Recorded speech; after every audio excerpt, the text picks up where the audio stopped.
സാവൂൾ അപ്പോഴും കർത്താവിൻ്റെ ശിഷ്യരുടെ നേരെ വധഭീഷണി ഉയർത്തിക്കൊണ്ടിരുന്നു. അവൻ പ്രധാന പുരോഹിതനെ സമീപിച്ച് ക്രിസ്തുമാർഗം സ്വീകരിച്ച സ്ത്രീ പുരുഷന്മാരിൽ ആരെ കണ്ടാലും അവരെ ബന്ധനസ്ഥനാക്കി ജെറൂസലേമിലേക്ക് കൊണ്ടുവരാൻ ദമാസ്കസിലെ സിനഗോഗുകളിലേക്കുള്ള അധികാരപത്രങ്ങൾ ആവശ്യപ്പെട്ടു. അവൻ യാത്ര ചെയ്ത് ദമാസ്കസിനെ സമീപിച്ചപ്പോൾ പെട്ടെന്ന് ആകാശത്തിൽ നിന്ന് ഒരു മിന്നലൊളി അവൻ്റെ മേൽ പതിച്ചു. അവൻ നിലം പതിച്ചു. ഒരു സ്വരം തന്നോട് ഇങ്ങനെ ചോദിക്കുന്നതും കേട്ടു: സാവൂൾ, സാവൂൾ, നീ എന്തിന് എന്നെ പീഡിപ്പിക്കുന്നു? അവൻ ചോദിച്ചു: കർത്താവേ, അങ്ങ് ആരാണ്? അപ്പോൾ ഇങ്ങനെ മറുപടി ഉണ്ടായി: നീ പീഡിപ്പിക്കുന്ന യേശുവാണ് ഞാൻ. എഴുന്നേറ്റ് നഗരത്തിലേക്ക് പോവുക. നീ എന്താണ് ചെയ്യേണ്ടതെന്ന് അവിടെ വെച്ച് നിന്നെ അറിയിക്കും. അവനോടൊപ്പം യാത്ര ചെയ്തിരുന്നവർ സ്വരം കേട്ടെങ്കിലും ആരെയും കാണാത്തതിനാൽ സ്തബ്ധരായി നിന്നുപോയി. സാവൂൾ നിലത്ത് നിന്ന് എഴുന്നേറ്റു. കണ്ണുകൾ തുറന്നിരുന്നിട്ടും ഒന്നും കാണാൻ അവന് കഴിഞ്ഞില്ല. തന്മൂലം അവൻ അവനെ കൈക്ക് പിടിച്ച് ദമാസ്കസിലേക്ക് കൊണ്ടുപോയി. 3 ദിവസത്തേക്ക് അവന് കാഴ്ചയില്ലായിരുന്നു. അവൻ ഒന്നും ഭക്ഷിക്കുകയോ പാനം ചെയ്യുകയോ ചെയ്തില്ല. അനനിയാസ് എന്നു പേരായ ഒരു ശിഷ്യൻ ദമാസ്കസിലുണ്ടായിരുന്നു. ദർശനത്തിൽ കർത്താവ് അവനെ വിളിച്ചു. അനനിയാസ്, അവൻ വിളി കേട്ടു. കർത്താവേ, ഇതാ ഞാൻ. കർത്താവ് അവനോട് പറഞ്ഞു: നീ എഴുന്നേറ്റ് ഋജുവീതി എന്ന് വിളിക്കപ്പെടുന്ന തെരുവിൽ ചെന്ന് യൂദാസിൻ്റെ ഭവനത്തിൽ താർസോസുകാരനായ സാവൂളിനെ അന്വേഷിക്കുക. അവനിതാ പ്രാർത്ഥിച്ചുകൊണ്ടിരിക്കുകയാണ്. അനനിയാസ് എന്നൊരുവൻ വന്ന് തനിക്ക് വീണ്ടും കാഴ്ച ലഭിക്കുവാൻ തൻ്റെ മേൽ കൈകൾ വയ്ക്കുന്നതായി അവനൊരു ദർശനമുണ്ടായിരിക്കുന്നു. അനനിയാസ് പറഞ്ഞു: കർത്താവെ, അവിടുത്തെ വിശുദ്ധർക്കെതിരെ അവൻ ജെറൂസലേമിൽ എത്രമാത്രം തിന്മകൾ പ്രവർത്തിച്ചിട്ടുണ്ടെന്ന് വളരെ പേരിൽ നിന്ന് ഞാൻ കേട്ടിട്ടുണ്ട്. ഇവിടെയും അവിടുത്തെ നാമം വിളിച്ചപേക്ഷിക്കുന്ന സകലരെയും ബന്ധനസ്ഥരാക്കുന്നതിനുള്ള അധികാരം പുരോഹിത പ്രമുഖന്മാരിൽ നിന്ന് അവൻ സമ്പാദിച്ചിരിക്കുന്നു. കർത്താവ് അവനോട് പറഞ്ഞു: നീ പോകുക. വിജാതിയരുടെയും രാജാക്കന്മാരുടെയും ഇസ്രായേൽ മക്കളുടെയും മുൻപിൽ എൻ്റെ നാമം വഹിക്കാൻ തിരഞ്ഞെടുക്കപ്പെട്ട പാത്രമാണ് അവൻ. എൻ്റെ നാമത്തെ പ്രതി അവൻ എത്രമാത്രം സഹിക്കേണ്ടി വരും എന്ന് അവന് ഞാൻ കാണിച്ചു കൊടുക്കും. അനനിയാസ് ചെന്ന് ആ ഭവനത്തിൽ പ്രവേശിച്ച് അവൻ്റെ മേൽ കൈകൾ വെച്ചുകൊണ്ട് പറഞ്ഞു: സഹോദരനായ സാവൂൾ, മാർഗമധ്യേ നിനക്ക് പ്രത്യക്ഷപ്പെട്ട കർത്താവായ യേശു തനിക്ക് വീണ്ടും കാഴ്ച ലഭിക്കുന്നതിനും നീ പരിശുദ്ധാത്മാവിനാൽ നിറയുന്നതിനും വേണ്ടി എന്നെ അയച്ചിരിക്കുന്നു. ഉടൻ തന്നെ ചിതമ്പല് പോലുള്ള എന്തോ ഒന്ന് അവൻ്റെ കണ്ണുകളിൽ നിന്ന് അടർന്നു വീഴുകയും അവന് കാഴ്ച തിരിച്ചു കിട്ടുകയും ചെയ്തു. അവൻ എഴുന്നേറ്റ് ജ്ഞാനസ്നാനം സ്വീകരിച്ചു. അനന്തരം അവൻ ഭക്ഷണം കഴിച്ച് ശക്തി പ്രാപിക്കുകയും ദമാസ്കസിലെ ശിഷ്യന്മാരോടുകൂടെ കുറേ ദിവസം അവിടെ താമസിക്കുകയും ചെയ്തു. ഇന്നത്തെ ഈ തിരുവചന ഭാഗം വായിക്കാൻ കാരണം ആന്തരിക സൗഖ്യത്തോട് ബന്ധപ്പെടുത്തി നമ്മുടെ മനസാക്ഷിയുടെ ചില മേഖലകൾ നമുക്ക് അപഗ്രഥിക്കാനുണ്ട്, വിശകലനം ചെയ്യാനുണ്ട്. കാരണം നമ്മളൊക്കെ സാധാരണ പറയുന്ന ഒരു കാര്യമുണ്ട്: എൻ്റെ മനസാക്ഷി അനുസരിച്ച് ഞാൻ പ്രവർത്തിച്ചു. എല്ലാവരും പറയുന്നതാണ്. കൃഷിക്കാരായാലും കച്ചവടക്കാരായാലും ഏത് തരത്തിലുള്ളവരായിരുന്നാലും. പക്ഷേ ഈ മനസാക്ഷി ശരിയാണോ തെറ്റാണോ, അതാണ് അതിൽ പ്രധാനപ്പെട്ട കാര്യം. പൗലോസിനെ സംബന്ധിച്ച് നമുക്കറിയാം, അദ്ദേഹത്തിൻ്റെ അന്നത്തെ മനസാക്ഷി പ്രകാരം ക്രിസ്ത്യാനികളെ പീഡിപ്പിക്കുന്നു. നിയമം അനുസരിച്ച്, അദ്ദേഹത്തിൻ്റെ ബോധ്യങ്ങളനുസരിച്ച്, അദ്ദേഹത്തിൻ്റെ അറിവുകളനുസരിച്ച് ക്രിസ്ത്യാനികളെ പിടിച്ചുകൊണ്ടുവരുന്നു, പീഡിപ്പിക്കുന്നു, മർദ്ദിക്കുന്നു. അത് ശരിയാണെന്ന് തോന്നി. പക്ഷേ ദൈവത്തിൻ്റെ ഒരു സ്വരം അവൻ കേട്ടു, തിരിച്ചറിഞ്ഞു, അതിന് പ്രത്യുത്തരം നൽകി. അത് പരിശുദ്ധാത്മാവിൻ്റെ സ്വരമായിരുന്നു. ആ സ്വരം എങ്ങനെയാണ്? നീ ചെയ്തെടുത്തോളം ഈ വഴി മുഴുവൻ തെറ്റാണെന്നാണ് അവനെ ബോധ്യപ്പെടുത്തിയത്. എന്ന് പറഞ്ഞാൽ, ക്രിസ്ത്യാനികളെ നീ പീഡിപ്പിക്കുമ്പോൾ എന്നെ തന്നെ പീഡിപ്പിക്കുന്നു. ഇതാണ് കർത്താവിൻ്റെ സ്വരം. അപ്പം അതുകൊണ്ട് അവൻ്റെ അടിസ്ഥാനപരമായിട്ടുള്ള മനോഭാവങ്ങളൊക്കെ മാറി വലിയൊരു അനുഭവത്തിലേക്ക് ഈ പൗലോസ് കടന്നു വരികയാണ്. അന്ന് വരെ ക്രിസ്ത്യാനികളെ പീഡിപ്പിച്ചിരുന്നു, മർദ്ദിച്ചിരുന്നു എങ്കിൽ ഇന്ന് അവരെ സംരക്ഷിക്കേണ്ട കടമ എൻ്റേതാണ്. ഈ വലിയ ബോധ്യത്തിലേക്ക് പൗലോസ് കടന്നു വരികയാണ്. യേശുവിനെ അവൻ അനുഭവിച്ചറിഞ്ഞു. ആ സ്വരത്തിലൂടെ അവൻ യേശുവിനെ കണ്ടു, അനുഭവിച്ചറിഞ്ഞു, അതിനനുസരിച്ച് പിന്നീട് ജീവിക്കുകയാണ്. ഇതാണ് പൗലോസിൻ്റെ മാനസാന്തരം. അപ്പം ഈ മാനസാന്തരം നമ്മൾ വിശകലനം ചെയ്യുമ്പോൾ നമുക്കറിയാം, പഴയ മനസാക്ഷി അവൻ പോയിടത്തോളം വഴി തെറ്റാണെന്നുള്ള ബോധ്യം അവൻ ഇപ്പോഴാണ് കിട്ടിയത്. എപ്പോൾ? ദൈവത്തിൻ്റെ പരിശുദ്ധാത്മാവ് അവനെ സ്പർശിച്ചപ്പോൾ. Praise the Lord.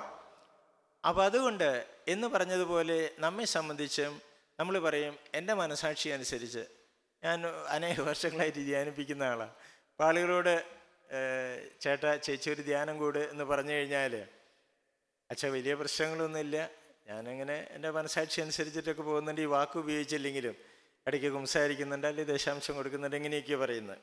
പക്ഷേ ഈ ജീവിതത്തെ വിശകലനം ചെയ്യുമ്പോൾ നമുക്ക് കാണാൻ സാധിക്കും ഒരുപാട് പാളിച്ചകൾ. നന്മ ഏതാണ് തിന്മ ഏതാണ് തിരിച്ചറിയാൻ സാധിക്കുന്നില്ല. ഇതാണ് പ്രശ്നം. പക്ഷേ നന്മയും തിന്മയും തിരിച്ചറിയാൻ നമ്മെ സഹായിക്കുന്നത് ആരാണ്? ദൈവമാണ്. നമുക്കറിയാം, ദൈവമാണ് നന്മയുടെ ഉറവിടം. ഇത് ശരി, ഇത് തെറ്റ്, ഇത് പറയേണ്ടത് ഞാനല്ല, കർത്താവായ യേശുവാണ്, പരിശുദ്ധാത്മാവാണ്, സ്നേഹത്തിൻ്റെ ആത്മാവാണ് പറയാനുള്ളത്. നമുക്കറിയാം, ആദവും ഹവ്വയും പറുദീസായിൽ ആയിരുന്ന സമയത്ത് കർത്താവ് പറഞ്ഞു ഈ വൃക്ഷത്തിൻ്റെ ഫലം നിങ്ങൾ ഭക്ഷിക്കരുത്, ബാക്കി എല്ലാ വൃക്ഷത്തിൻ്റെ ഫലങ്ങൾ നിങ്ങൾക്ക് ഭക്ഷിക്കാം. അപ്പം ഇന്നതൊക്കെ ഭക്ഷിക്കാം, ഇന്നത് ഭക്ഷിക്കരുത് വ്യക്തമായിട്ട് പറയാണ്. അവരുടെ നന്മ കർത്താവിന് വ്യക്തമായിട്ട് അറിയാം. നമ്മൾ കൊച്ചുകുട്ടികൾക്ക് എല്ലാ സാധനങ്ങളും ചോദിക്കുന്ന എല്ലാ സാധനങ്ങളും കൊടുക്കാറില്ല. ഒരു കത്തി ചോദിച്ചാൽ, കൊച്ചുകുട്ടിക്ക് ഒരു കത്തി ചോദിച്ചാൽ നമ്മളാരും കൊടുക്കില്ല. അപകടമാണെന്ന് നമുക്കറിയാം. കൊച്ചെത്ര കരഞ്ഞാലും നമ്മൾ കൊടുക്കുകയില്ല. കൊച്ച് വലുതായി നല്ലൊരു പ്രായം വരുമ്പോൾ കത്തി വേണ്ട വിധത്തിൽ ഉപയോഗിക്കും എന്നറിഞ്ഞാൽ മാത്രമേ നമ്മൾ കൊടുക്കുകയുള്ളൂ. അതിനൊരു സമയമുണ്ട്. അപ്പോൾ എന്ന് പറഞ്ഞതുപോലെ കുട്ടികളുടെ ഇഷ്ടമനുസരിച്ചിട്ടല്ല നമ്മൾ പ്രവർത്തിക്കുന്നത്, കുട്ടികളുടെ നന്മയാണ് നമ്മളൊക്കെ നോക്കുന്നത്. അതാണ് തിരുവചനം പറയുന്നത്. അതായത് അവിടുത്തെ നമുക്ക് ഇഷ്ടമുള്ളതല്ല ദൈവം നമുക്ക് തരുന്നത്. നമ്മുടെ നന്മ നോക്കിയിട്ട് ചോദിക്കുന്നതെല്ലാം തരും. ചോദിക്കുന്ന കുറേ കാര്യങ്ങൾ തരും, കുറേ കാര്യങ്ങൾ ഉടനെ തരികയില്ല, പിന്നീട് തരും. ഒരു കുട്ടി മോട്ടോർ സൈക്കിൾ ചോദിക്കുകയാണ് 10 വയസ്സിൽ, സ്കൂട്ടർ ചോദിക്കുകയാണ്, അപ്പനും അമ്മയും കൊടുക്കില്ല. അവന് 10, 20, 25 വയസ്സായി, അല്ലെങ്കിൽ പ്രായപൂർത്തിയായി, അപ്പോഴാണ് ആ വണ്ടി വാങ്ങിച്ചു കൊടുക്കുന്നത്. അപ്പോൾ എന്ന് പറഞ്ഞതുപോലെ അപകടമുണ്ടാക്കുകയില്ലെന്ന് മാതാപിതാക്കൾക്കറിയാം. ദൈവം നമ്മുടെ നന്മ ആഗ്രഹിക്കുന്നു. ആദവും ഹവ്വയും നന്മ എന്താണെന്ന് അറിയാമായിരുന്നവർക്ക് ദൈവം പറഞ്ഞു കൊടുത്തു. എങ്കിലും അതിൻ്റെ ഇടയ്ക്ക് കയറി പിശാച് പറഞ്ഞു, ദൈവം നുണ പറഞ്ഞിരിക്കുന്നു, നിങ്ങളെ പറ്റിച്ചു, നിങ്ങളോട് വലിയൊരു നുണ പറഞ്ഞിരിക്കുകയാണ്, നിങ്ങൾ ദൈവത്തെ പോലെയാകും എന്നറിയാവുന്നത് കൊണ്ടാണ് ഇങ്ങനെ ഈ വൃക്ഷത്തിൻ്റെ ഫലം ഭക്ഷിക്കാമെന്ന് പറഞ്ഞത്, ഭക്ഷിക്കരുത് എന്ന് പറഞ്ഞത്. അത് ഭക്ഷിച്ചാൽ നിങ്ങൾ ദൈവത്തെ പോലെയാകും. അവർ തെറ്റിദ്ധരിച്ചു,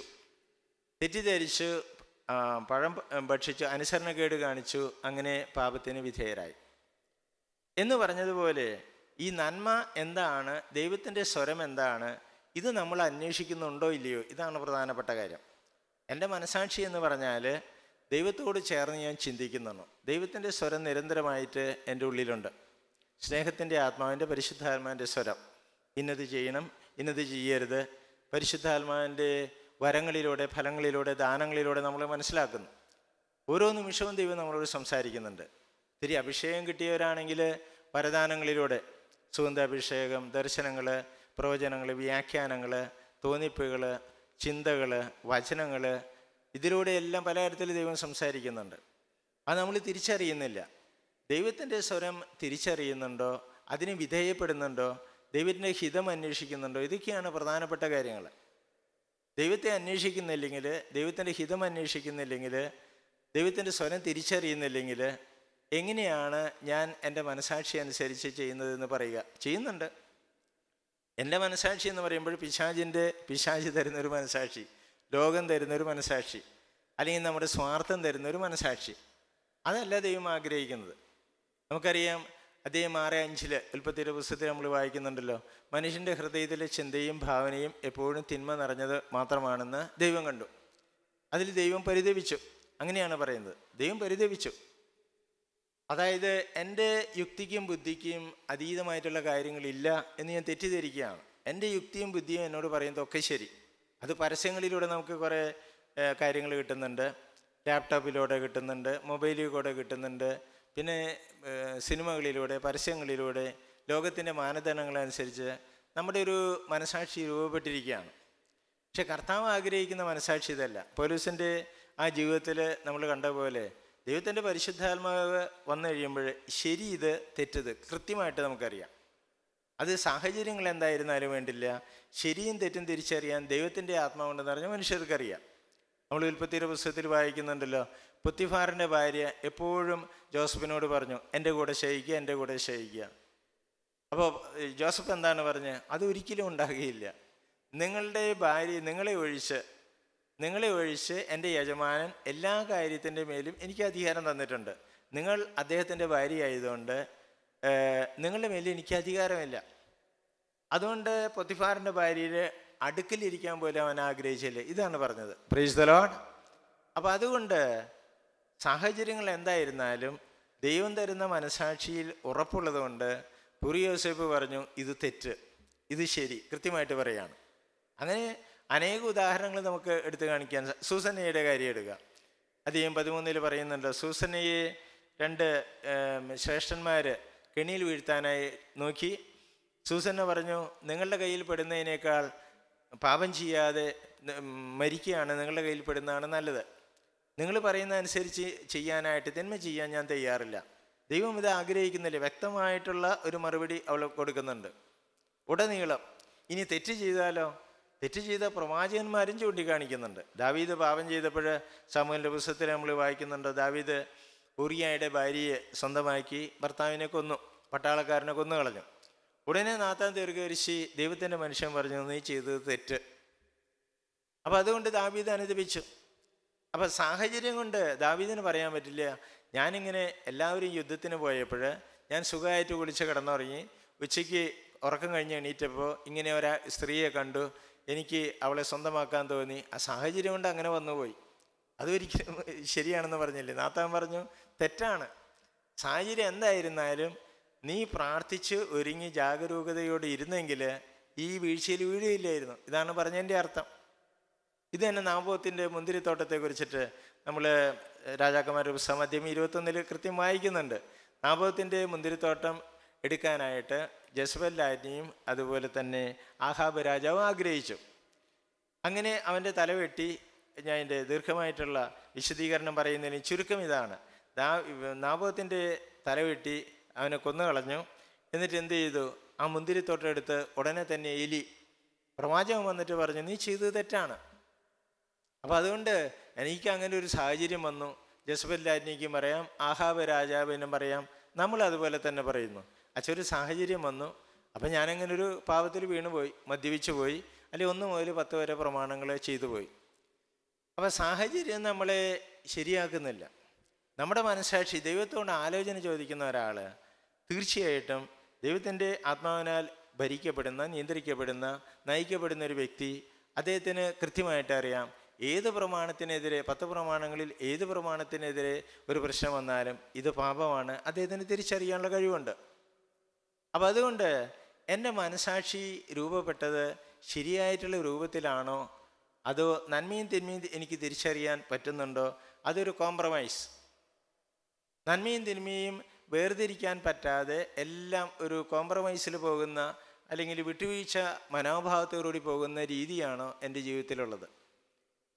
അപ്പം അതുകൊണ്ട് അതിൽ കുറേ കാര്യങ്ങൾ ഞാൻ പറയാറുണ്ട്. അന്തരീസൗഖ്യത്തോട് ബന്ധപ്പെടുത്തി, നമ്മുടെ മനസാക്ഷിയോട് ബന്ധപ്പെടുത്തി കുറച്ച് കാര്യങ്ങൾ. അതായത് ഒന്നാമത്തെ ഒരു ഘടകം, എങ്ങനെയാണ് മനസാക്ഷി രൂപീകൃതമാകുന്നത് നമുക്കറിയാവുന്ന പോലെ ഉത്ഭവഭാവം പ്രധാനപ്പെട്ടൊരു ഘടകമാണ്. നമുക്കറിയാം ഉത്ഭവഭാവം ഇല്ലാതെ ജനിച്ചത് യേശു ജനിച്ചു, മാതാവ് ജനിച്ചു. അപ്പോൾ പരിശുദ്ധാത്മാവിൽ നിറഞ്ഞ വ്യക്തികൾ അങ്ങനെ ചുരുക്കം പേരേ ഉള്ളൂ. പക്ഷെ നമ്മളൊക്കെ ഉത്ഭവഭാവത്തോടുകൂടി ജനിച്ചവരാണ്. ഉത്ഭവഭാവത്തോടുകൂടി ജനിച്ചാൽ എന്താ പ്രശ്നം? സങ്കീർത്തനം 51 പറയുന്നത് പോലെ പാപത്തോടു കൂടിയാണ് ഞാൻ ജനിച്ചത്, അമ്മയുടെ ഉദരത്തിൽ നിന്ന് ജനിക്കുമ്പോഴേ ഞാൻ പാപിയാണ്, പാപിനിയാണ്. ഇതാണ് പറഞ്ഞിരിക്കുന്നത്. അപ്പോൾ അതുകൊണ്ട് ഞാൻ കുറച്ച് ഉദാഹരണങ്ങൾ പറയാം. അതായിരിക്കും കുറേ കൂടി ഉപകാരമുള്ളത്. ധ്യാനത്തിൽ പറയാറുള്ള കാര്യങ്ങൾ. അതായത് ഒരിക്കലൊരു 10-20-22 വയസ്സുള്ളൊരു പെൺകുട്ടി എന്നോട് പറഞ്ഞു, എനിക്ക് സ്പിരിച്വൽ കൗൺസിലിങ്ങിൽ എന്നോട് പറഞ്ഞു, അച്ഛാ ഈ ലോകത്തിലുള്ള എല്ലാവരോടും എനിക്ക് വെറുപ്പാണെന്ന് പറഞ്ഞു. ഞാൻ പറഞ്ഞു, എന്നോട് വെറുപ്പുണ്ടോ എന്ന് ചോദിച്ചു. അച്ഛനോടും വെറുപ്പാന്ന് പറഞ്ഞു. ഞാൻ ചോദിച്ചു, എന്നോട് എന്താ വെറുപ്പ്? ഞാനൊരു തിന്മയും ചെയ്തിട്ടില്ല. അവൾ പറഞ്ഞ കാരണം എനിക്ക് അറിഞ്ഞൂടാന്ന് പറഞ്ഞു. കാരണം എനിക്കറിയില്ല. ഞാൻ അവളോട് ചോദിച്ചു, നിൻ്റെ അമ്മ എന്തെങ്കിലും പറഞ്ഞിട്ടുണ്ടോ? അമ്മ നിന്നെ ഗർഭം ധരിച്ച അവസരത്തിൽ? അപ്പോൾ അവൾ പറഞ്ഞൊരു ചുരുക്കം ഇതാണ്, 3-4 മാസം എൻ്റെ അമ്മ ഗർഭിണിയായിരിക്കുമ്പോൾ എന്നെ ഗർഭം ധരിച്ച അവസരത്തിൽ ഒരാൾ വയറ്റിൽ കാലുകൊണ്ട് ഒരു ചവിട്ടി കെട്ടി, അല്ലെങ്കിൽ ഒരു തൊഴിച്ചു എന്നുള്ള വാക്കാണ് ഉപയോഗിച്ച്. അതിലൂടെ എന്ത് സംഭവിച്ചു? അമ്മയ്ക്കുണ്ടായ വെറുപ്പ് ആ മനുഷ്യനോട്, ഒരുപക്ഷെ ദൈവത്തോട്, അല്ലെങ്കിൽ ജീവിതത്തോട്, ഈ ഗർഭിണിയായ അവസ്ഥയെക്കുറിച്ച് അങ്ങനെ മനസ്സിൽ തോന്നിയ വിദ്വേഷം, വെറുപ്പ്, നീരസം, കുറ്റബോധം, അവർഷം എന്തൊക്കെ വരാവോ അതെല്ലാം കുട്ടി സ്വാംശീകരിച്ചിരിക്കുകയാണ്, അബ്സോർവ് ചെയ്തിരിക്കുകയാണ്. നമുക്കറിയാം, ഒരു സ്പോഞ്ച്, അതിൽ വെള്ളമുണ്ട്, പിഴിഞ്ഞു കഴിഞ്ഞാൽ ആ വെള്ളം മുഴുവൻ ഇങ്ങോട്ട് പോരും എന്ന് പറഞ്ഞതുപോലെ അമ്മയുടെ അപ്പൻ്റെ ആ ശരീരം, അവരിൽ നിന്നാണ് നമുക്ക് ഈ ശരീരം കിട്ടിയിരിക്കുന്നത്. അപ്പം അമ്മയുടെ സന്തോഷങ്ങളും അമ്മയുടെ ദുഃഖങ്ങളും നമ്മെ ഒത്തിരി സ്വാധീനിച്ചിട്ടുണ്ട്. അപ്പോൾ ഈ കൊച്ചുകുട്ടിക്ക്, ഇവൾക്ക് 10-22 വയസ്സായെങ്കിലും ഇവൾക്ക് ലോകത്തിലുള്ള എല്ലാവരോടും വെറുപ്പ്, അടിസ്ഥാനപരമായിട്ട് നിഷേധാത്മകമായിട്ടുള്ള ഒരു നിലപാട് അവൾ സ്വീകരിച്ചിരിക്കുകയാണ്. അത് ഉത്ഭവപാപത്തിൻ്റെ ഫലമാണ്. അതിൽ നിന്ന് മോചനം കിട്ടണം. നമ്മൾ ആന്തരികസൗഖ്യ ധ്യാനത്തിലൊക്കെ എപ്പോഴും പറയുകയാണ്, ഇന്നർ ഹീലിംഗ്, സൗഖ്യം വേണമെന്ന്. നമ്മുടെ വേദനിപ്പിക്കുന്ന ഈ ഓർമ്മകളിലേക്ക് കർത്താവ് കടന്നു വന്ന് സൗഖ്യം തരുമ്പോഴാണ് ലോകത്തിലുള്ള എല്ലാവരോടും വെറുപ്പ് എന്നുള്ളതിന് പകരം ലോകത്തിലുള്ള എല്ലാവരോടും സ്നേഹം.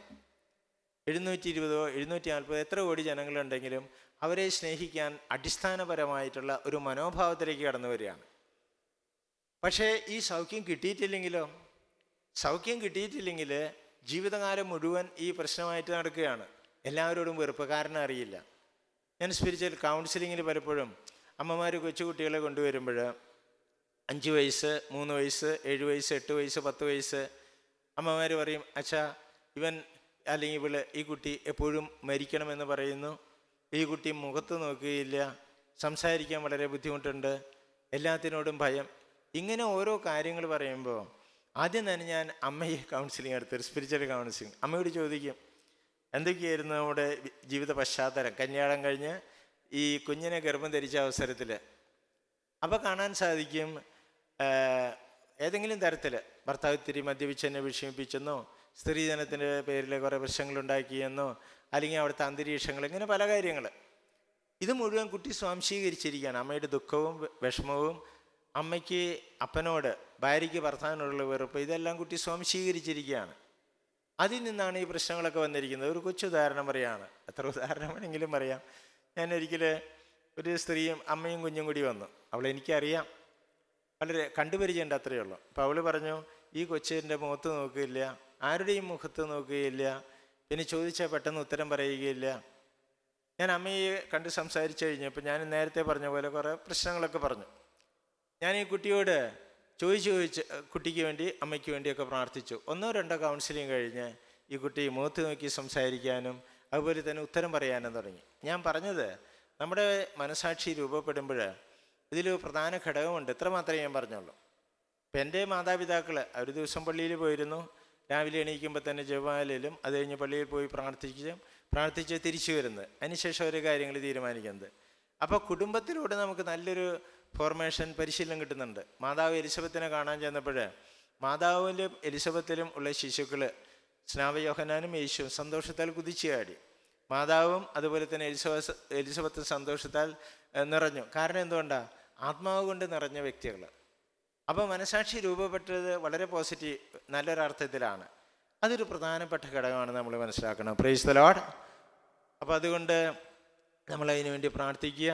വലുതേറെ ഉയർത്തി നമ്മുടെ ജനനം മുതൽ 2.5 വയസ്സിന് മുമ്പുള്ള പ്രീ മെമ്മോറിയൽ എക്സ്പീരിയൻസ്, അതിൽ ഏതെങ്കിലും തകർച്ചകൾ വന്നിട്ടുണ്ടോ?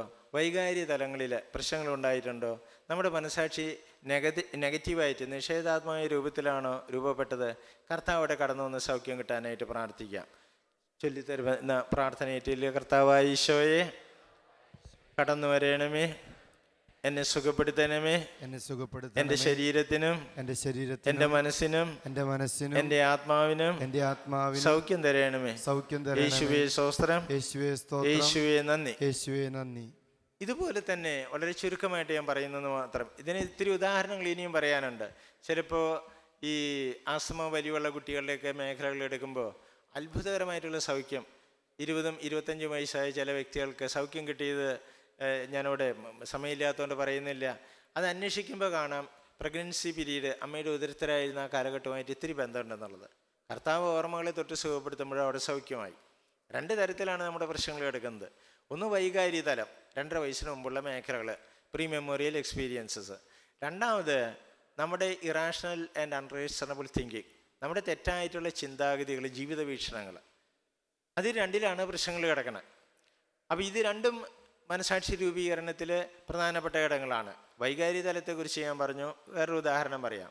നമ്മുടെ ചിന്തയുടെ തലത്തിൽ അല്ലെങ്കിൽ തെറ്റായിട്ടുള്ള ചിന്താഗതികളെ കുറിച്ച് പറയുന്നിടത്ത് ഞാൻ പറയാറുണ്ട്, ഒരിക്കൽ ഒരു ധ്യാനത്തിൽ കൗൺസിലിംഗ് വന്നപ്പോൾ ഭാര്യയും ഭർത്താവും കൂടി വന്നു. അപ്പോൾ അവർ വന്നപ്പോൾ പറഞ്ഞു, ഭർത്താവ് എന്നോട് പറഞ്ഞു, അച്ഛൻ എൻ്റെ ഭാര്യയുടെ ഒരു വിരലിന് നീളം കുറവാണ്, അവൾ പെണ്ണ് കാണാൻ ചെന്നപ്പോൾ എന്നോടിത് പറഞ്ഞില്ല. ഇതാണ് അവൻ പറഞ്ഞ പ്രശ്നം. കല്യാണം കഴിഞ്ഞിട്ട് 2 വർഷം കഴിഞ്ഞു. അപ്പം ഞാൻ ചോദിച്ചു, എങ്ങനെ ഇത് നീ കണ്ടുപിടിച്ചു? അപ്പം അവൻ പറഞ്ഞു, എൻ്റെ പെങ്ങന്മാർ കണ്ടുപിടിച്ചു. ഈ പൂക്കെട്ട്, കല്യാണ പൂക്കെട്ട് ഇങ്ങനെ തിരിച്ചു പിടിച്ചപ്പോഴാണ് നാത്തൂന്മാർ കണ്ടുപിടിച്ചത് നീളം കുറവാണെന്ന്. അപ്പോൾ അത് വലിയൊരു പ്രശ്നമായിട്ട് എടുത്തിരിക്കുക. അപ്പം ഞാൻ പറഞ്ഞു, പ്ലാസ്റ്റിക് സർജറി എന്ന് മാത്രം വിജയിക്കുന്ന അറിഞ്ഞുകൂടാ, യൂറോപ്പിലൊക്കെ സർവ്വസാധാരണമാണ്. ഇപ്പം അതിനുള്ള വകുപ്പുണ്ടെന്ന് അറിയാം, ഈ കാലിലെ വിരൽ വെട്ടിയുടെയൊക്കെ വെക്കാം. അപ്പം ഞാൻ പറഞ്ഞു, പരിമിതികളോടുകൂടി അവളെ സ്വീകരിക്കുക. അപ്പോഴാണ് ദൈവം നിനക്ക് നൽകിയൊരു തുണയായിട്ട് ഇണയായിട്ടൊക്കെ തീരുന്നത്. ദൈവത്തിരക്കരങ്ങളിൽ നിന്ന് വിശ്വാസത്തോടുകൂടി അവളുടെ പരിമിതികളോട് സ്വീകരിക്കുമ്പോഴാണ്. അപ്പോൾ അത് കഴിഞ്ഞിട്ട് ഞാൻ ചോദിച്ചു, നീ ഇങ്ങനെ കള്ളുപിടിക്കുന്ന ആളാണ്. അപ്പം ഞാൻ പറഞ്ഞു, നീ ഇങ്ങനെ വെള്ളടിച്ച് രാത്രി 12 മണി 1 മണിക്ക് വരുന്നു. ഇവർ ദുബായിൽ വിദേശത്താണ് ജോലി ചെയ്യുന്നത്. ഇവിടെ രാത്രി 12 1 മണി വരെ നിന്നെ കാത്തിരിക്കുക. അപ്പം നീ പെണ്ണ് കാണാൻ ചെന്നപ്പോൾ ഈ വിവരം പറഞ്ഞു, എടി നിനക്ക് എന്നെ കെട്ടാൻ ഇഷ്ടമാണ്, ഞാനിങ്ങനെ വെള്ളടിക്കുന്ന പാർട്ടിയാണ്, അങ്ങനെ പറഞ്ഞോ? ഇല്ല. അപ്പം ഞാൻ പറഞ്ഞു, നിന്നെ അവൾ സ്വീകരിക്കുന്നു, ഒരു വിഷമം കൂടാതെ, നിൻ്റെ എല്ലാ പരിമിതികളോടുകൂടി നിന്നെ സ്വീകരിക്കുന്നു, സ്നേഹിക്കുന്നു, നിന്നെ ശുശ്രൂഷിക്കുന്നു. എന്തുമാത്രം പരിഗണന എനിക്ക് നൽകുന്നുണ്ട്. ദൈവത്തിരക്കരങ്ങളിൽ നിന്നെ സ്വീകരിച്ചിരിക്കുന്നു. അപ്പം തെറ്റായ ജീവിത വീക്ഷണങ്ങൾ, ഞാൻ പറയുന്നതൊക്കെ ശരി, ഞാൻ ചിന്തിക്കുന്നതൊക്കെ ശരി, ഇതാണ് ഇവൻ ചിന്തിച്ചിരുന്നത്. പക്ഷെ ഇവന് പിന്നീട് മനസ്സിലായി ഇവൻ ചിന്തിച്ച രീതികളൊക്കെ തെറ്റാണെന്ന്. ഇവളെക്കുറിച്ചുള്ള ഇവൻ്റെ ധാരണ ഈ കാര്യത്തിൽ തെറ്റാണെന്ന് അവന് ബോധ്യപ്പെട്ടു. Praise the Lord. അത് അവൻ തിരുത്താനും അവന് സാധിച്ചു. അപ്പം ഞാൻ ചുരുക്കമായിട്ട് പറയുകയാണ്, ഈ 2 തലങ്ങളിലാണ് നമ്മുടെ പ്രശ്നം കിടക്കുന്നത്. അപ്പോൾ നമ്മുടെ തെറ്റായിട്ടുള്ള ജീവിത വീക്ഷണങ്ങൾ, ദൈവത്തെക്കുറിച്ച്, മറ്റുള്ളവരെക്കുറിച്ച്, എന്നെക്കുറിച്ച്, ജീവിത സാഹചര്യങ്ങളെക്കുറിച്ച്, ജീവിതത്തെക്കുറിച്ച്, ഈ 5 മേഖലകൾ, അത് ശരിയാണോ നമ്മൾ ചെക്ക് ചെയ്യാനുള്ളതാണ്. അപ്പോൾ ഇതൊരു പ്രധാനപ്പെട്ട തലമാണ് നമ്മുടെ മനസാക്ഷിയുടെ രൂപീകരണത്തിൽ. ഞാൻ തെറ്റായിട്ടുള്ള എന്തെല്ലാം ചിന്തകളാണ് എൻ്റെ മനസ്സിൽ വന്നിരിക്കുന്നത്, അത് ചിലപ്പോൾ ചില സംഭവങ്ങളിലൂടെ ഉരുത്തിരിഞ്ഞതായിരിക്കാം, ചില സംഭവങ്ങളിലൂടെ ഉണ്ടായ മുറിവുകൾ അതിലൂടെ കടന്നു വന്നായിരിക്കാം. ഇപ്പോൾ ഉദാഹരണത്തിന് ഒരു ഉദാഹരണം ഞാൻ പറയാം. ഒരിക്കൽ മുറിവുകളിൽ നിന്ന് ചിലപ്പോൾ തെറ്റായിട്ടുള്ള ഒരു ബേസിക് ആറ്റിറ്റ്യൂഡ്, ജീവിത വീക്ഷണം വരാം. ഒരു കുട്ടി 4 മണിക്ക്, പണ്ടൊക്കെ എന്തെങ്കിലും തെറ്റ് ചെയ്താൽ ശിക്ഷിക്കുന്ന രീതിയുണ്ട്. അപ്പം അങ്ങനെ 4 മണിക്ക് ഇവൻ 8 വയസ്സുള്ളപ്പോൾ ഇവന് സ്കൂളിൽ നിന്ന് വന്നു, എന്തോ തെറ്റ് ചെയ്തു. അപ്പൻ അവനെ ചൂരൽ കൊണ്ട് അടിച്ചു, അവൻ ഉറക്ക കരഞ്ഞു. അപ്പം അപ്പൻ പറഞ്ഞു, വായ അടച്ച് കരയി, വായി തുറന്ന് കരയരുത്. അപ്പൻ എന്തോ മോശമായിട്ടുള്ള സാധനങ്ങൾ വായിലിട്ടു കൊടുത്തു, അവന് വിഷമമായി. അപ്പോൾ അതുകൊണ്ട് അമ്മ അവൻ്റെ വായ കഴിയിച്ച് കുളിപ്പിച്ച് കൊണ്ടുവന്നു. അത് കഴിഞ്ഞ് അവൻ എന്നോട് പറഞ്ഞ പ്രശ്നം എന്താണെന്ന് അറിയാവോ? അച്ഛാ, പള്ളിയിലിരുന്ന് എനിക്ക് പ്രാർത്ഥിക്കാൻ പറ്റുന്നില്ല. ഇതാണ് അവൻ പറഞ്ഞ പ്രശ്നം. ഞാൻ ചോദിച്ചു വന്നപ്പോൾ 8 വയസ്സിലെ സംഭവത്തിലൂടെ അവൻ അപ്പനോട് ഇത്തിരി വെറുപ്പുണ്ട്. അപ്പനോട് വെറുപ്പുണ്ട് എന്ന് മാത്രമല്ല, അപ്പനെ പോലെ അപ്പൻ്റെ ഈ സ്ഥാനത്തിരിക്കുന്ന, ഈ അധികാര സ്ഥാനത്തിരിക്കുന്ന എല്ലാവരോടും അടിസ്ഥാനപരമായിട്ട് അവന് വെറുപ്പാണ്. അതിന് നമ്മൾ ട്രാൻസ്പെറൻസ് അസോസിയേഷൻ എന്ന് പറയും. നമ്മൾ ഒരാളെ കാണുമ്പോൾ വേറെ ആളെ കുറിച്ച് ചിന്തിക്കുന്നു. എൻ്റെ അമ്മയെ ഞാൻ ഇത്തിരി സ്നേഹിക്കുന്നു, അമ്മ മുണ്ടും ചട്ടയെടുത്ത് അമ്മയെ കാണുമ്പോൾ, വേറെ അമ്മച്ചിയെ കാണുമ്പോൾ എൻ്റെ അമ്മയെ ഓർക്കുന്നു. അല്ലെങ്കിൽ എൻ്റെ അപ്പച്ചൻ്റെ പോലുള്ള വേറെ ആളെ കാണുമ്പോൾ ഞാൻ എൻ്റെ അപ്പച്ചനെ ഓർക്കുന്നു എന്ന് പറഞ്ഞ പോലെ, ഈ അപ്പൻ തല്ലി എന്ന് പറയുമ്പോൾ അപ്പനോട് മാത്രമല്ല വെറുപ്പ്, ദൈവത്തോടും. അവൻ പറഞ്ഞ സംഭവം ഇതാണ്. അവൻ പള്ളിയിൽ ഒരു ദിവസം ഇരിക്കുമ്പോൾ അച്ഛൻ പ്രസംഗത്തിൽ പറഞ്ഞു, മകൻ അപ്പം ചോദിച്ചാൽ, മത്സ്യം ചോദിച്ചാൽ, മുട്ട ചോദിച്ചാൽ നിങ്ങൾ പാമ്പിനെ കൊടുക്കാറില്ല, തേളിനെ കൊടുക്കാറില്ല, കല്ല് കൊടുക്കാറില്ല, എങ്കിൽ സ്വർഗത്തിലുള്ള പിതാവ് എത്രയും അധികമായിട്ട് നിങ്ങളെ സ്നേഹിക്കുന്നുണ്ട്. ഉടനെ അവൻ്റെ അവബോധ മനസ്സിലിങ്ങനെ വന്നു, എൻ്റെ അപ്പച്ചൻ എങ്ങനെയാണ് ചെയ്തത്? എന്നെ അടിച്ചു, എൻ്റെ വായിൽ ആവശ്യമില്ലാത്ത സാധനങ്ങൾ കുത്തിക്കയറ്റി എൻ്റെ വായ അടിച്ചു. എൻ്റെ അപ്പച്ചൻ എങ്ങനെ ചെയ്തെങ്കിൽ സ്വർഗത്തിലെ അപ്പച്ചൻ്റെ കളി എന്ത് തീക്കളിയായിരിക്കും? എങ്ങനെ അവൻ ചിന്തിക്കുന്നത്? അബോധ മനസ്സിൻ്റെ പ്രോസസ്സുകളാണ്, പ്രക്രിയകളതൊക്കെ. അപ്പം ഇത് നമ്മൾ വിശകലനം ചെയ്ത് ശരിയാക്കേണ്ട ഒരു കാര്യമുണ്ട്, കറക്റ്റ് ചെയ്യാനുണ്ട്, ദൈവത്തോട് ക്ഷമിക്കാനുണ്ട്. അപ്പച്ചനോട് ക്ഷമിക്കുമ്പോൾ ദൈവത്തോടുള്ള ക്ഷമയുടെ മേഖല ക്ലിയർ ആവുകയും ചെയ്യും. അപ്പം അതുകൊണ്ട് ഇത്തരത്തിലുള്ള മുറിവുകൾ, ഇതിപ്പോൾ ഞാൻ ഒരു ഉദാഹരണം പറഞ്ഞെന്ന് മാത്രമേ ഉള്ളൂ. നമ്മുടെ ജനനം മുതൽ 2-3 വയസ്സ് മുതൽ ഇന്നേ വരെയുള്ള മേഖലകൾ എടുത്തോ, ഇങ്ങനെ അനേക തലങ്ങളിൽ നമുക്ക് കാണാൻ സാധിക്കും. അധികാരികളോടോ കൂടെയുള്ളവരോടോ ഒക്കെ വെറുപ്പിൻ്റെ മേഖലകൾ, അതൊക്കെ തിരുത്തി ശരിയായിട്ടുള്ള മനസ്സാക്ഷി കിട്ടണം. അതിന് നമ്മൾ പറയും നല്ലൊരു കുമ്പസാരം കഴിക്കുക, മാനസാന്തരപ്പെടുക, അനുദപിക്കുക, പരിശുദ്ധാത്മാവിനെ സ്വീകരിക്കുക, എല്ലാവരെയും ദൈവത്തിരക്കളെ സ്വീകരിക്കുക എന്നൊക്കെ പറയുക. നമുക്ക് എണീറ്റ് നിൽക്കാം. ചൊല്ലിത്തരുന്ന പ്രാർത്ഥന ഏറ്റുകൊള്ളുക. കർത്താവായ ഈശോയെ, എൻ്റെ ഹൃദയത്തിലേക്ക് അവിടുത്തെ പരിശുദ്ധാത്മാവിനെ അയക്കണമേ. കർത്താവേ, നിർമ്മലമായ ഒരു മനസാക്ഷി എനിക്ക് നൽകണമേ. എളിമയുള്ള ഒരു ഹൃദയം അങ്ങ് എനിക്ക് തരണമേ. ഈശോയെ, അവിടുത്തെ പരിശുദ്ധാത്മാവിന്റെ സ്വരം നിരന്തരമായി കേൾക്കാനും പരിശുദ്ധാത്മാവിനാൽ നയിക്കപ്പെടുന്നതിനും നിയന്ത്രിക്കപ്പെടുന്നതിനും ഭരിക്കപ്പെടുന്നതിനും ഉള്ളതായ അനുഗ്രഹം അങ്ങ് എനിക്ക് നൽകണമേ. ഇരുകരങ്ങളെ ഉയർത്തി ഭാഷാവരത്തിൽ പ്രാർത്ഥിക്കാം. Hallelujah, hallelujah, hallelujah. സ്തുതിച്ച് പ്രാർത്ഥിക്കാം. Hallelujah, hallelujah, hallelujah. അഭിഷേകം ചെയ്യണമേ. തെറ്റുകളെ തിരുത്താനുള്ള കൃപ നൽകണമേ. Hallelujah, hallelujah, hallelujah, hallelujah, hallelujah, hallelujah. Hallelujah, hallelujah, hallelujah, hallelujah, hallelujah, hallelujah, hallelujah. Hallelujah, hallelujah, hallelujah, hallelujah. പിതാവിന്റെയും പുത്രന്റെയും പരിശുദ്ധാത്മാവിന്റെയും നാമത്തിൽ ആമേൻ.